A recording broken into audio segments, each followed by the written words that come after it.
tornadoes are and always have been an intriguing phenomenon because of their beauty and capabilities of destruction. Since 1950, over 12,000 significant tornadoes have been registered in the United States. This data contains a lot of useful information nobody knows about. Therefore, we decided to make an interactive visualization providing a lot of new insights about tornadoes in the U.S.A. Using our visualization, it is possible to get a lot of insight in where, when, and at what scale most tornadoes occur. For example, if you plan to go to the United States for your holiday, but are really frightened of encountering a tornado in real life, our visualization can help you to find your perfect destination.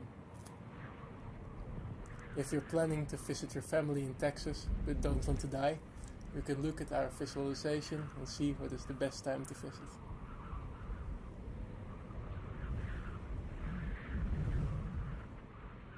And if you're just interested in seeing how much damage and casualties tornadoes can cause, this is also possible.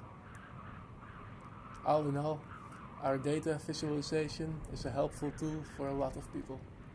Visit cyrotech.net/tornadoes to try it out.